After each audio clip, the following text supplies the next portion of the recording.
Hello বন্ধুরা, আজকে আমরা দেখব কিভাবে cpanel থেকে আপনারা ওয়ার্ডপ্রেস ইনস্টল দিবেন।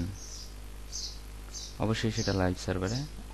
আমরা জানি লোকাল সার্ভারে অনেক কিছু করতে হয় ওয়ার্ডপ্রেস ইনস্টল দেওয়ার জন্য, তবে লাইভ সার্ভারে খুবই সহজ। তো চলুন দেখি। অ্যাট ফার্স্ট আপনি আপনার ডোমেইনের cpanel-এ লগ ইন করবেন ইউজার অ্যান্ড পাসওয়ার্ড দিয়ে। তো লগ ইন করার পরে আপনি আপনার cpanel-এর লেআউটটা দেখতে পাবেন। এখানে অনেক ধরনের অপশন আছে। সকল অপশন সম্পর্কে যদি কোনো ধারণা না থাকে তাহলে অপশনগুলো ঘাটাঘাটি না করাই ভালো। আগে অপশনগুলো জেনে নেবেন, তারপরে সেই অপশনগুলো দেখবেন।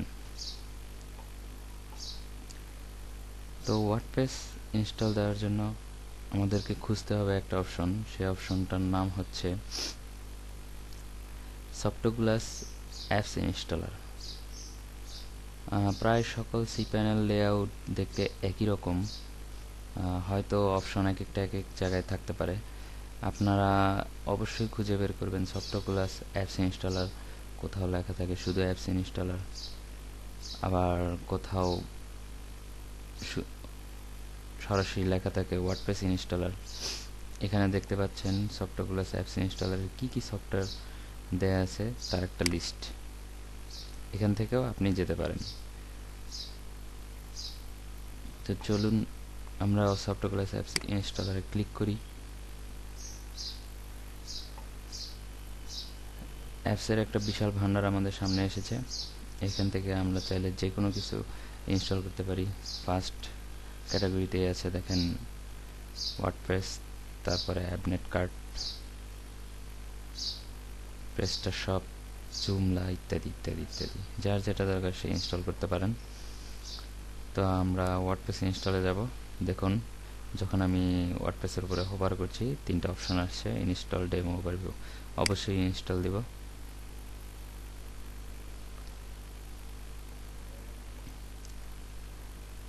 এখানে একটু খেয়াল করবেন, আপনার ওয়ার্ডপ্রেস ইনস্টল হওয়ার জন্য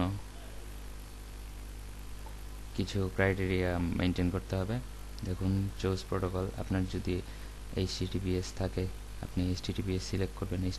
HTTPS যদি না থাকে তাহলে শুধু HTTP, SSL সার্টিফিকেট না থাকলে শুধু HTTP। আপনার ডোমেইন সিলেক্ট করুন। দেন আপনি ডোমেইনের ভিতরে কোনো ডিরেক্টরির ভিতরে ইনস্টল করতে চান কিনা সেটা এখানে উল্লেখ করে দিবেন। না, আমরা পাবলিক ডিরেক্টরিতে দিতে যাচ্ছি, তো কেটে দেব। এখানে আপনার site name, title, site description যা আছে তাই থাক। এটা হচ্ছে গিয়ে মেইন পার্ট।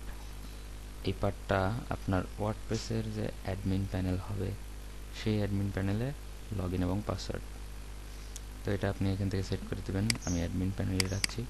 পাসওয়ার্ড দিয়ে দিলাম 1 2 3 4 5 6 7 8 9।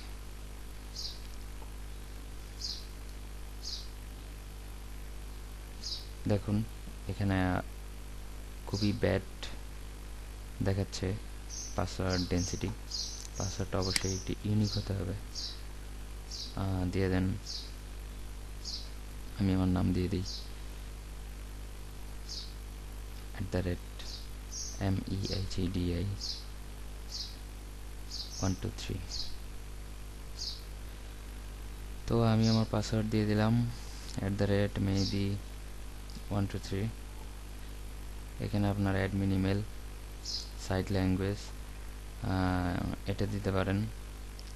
লিমিট লগ ইন অ্যাটেম্প্ট, এটার উদ্দেশ্য হচ্ছে কি আপনার ওয়েবসাইটে অ্যাডমিনে যদি কেউ ভুল পাসওয়ার্ড দিয়ে লগ ইন করতে যায় তাহলে নির্দিষ্ট একটা সময় পরে সে আর লগ ইন করতে দিবে না। জাস্ট একটা রুলস ডিফাইন করা।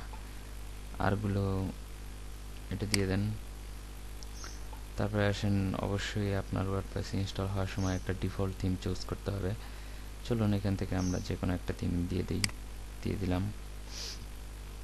এটা হচ্ছে গিয়া আপনার রিকভারি ইমেল, যেখানে ইনস্টল হওয়ার পরে ইনস্টলের ইনস্টলেশনের যত ইনফরমেশন আপনার এখানে সেন্ড করা হবে। আমি আমার ইমেলটা দিয়ে দিলাম, এবারে ইনস্টল। কয়েক সেকেন্ড সময় নিতে পারে। আপনারা দেখতে পাচ্ছেন এখানে congratulation, the software is install successfully, এবং আপনার অ্যাডমিন লগইন লিঙ্কও দিয়ে দিয়েছে। ক্লিক করেন।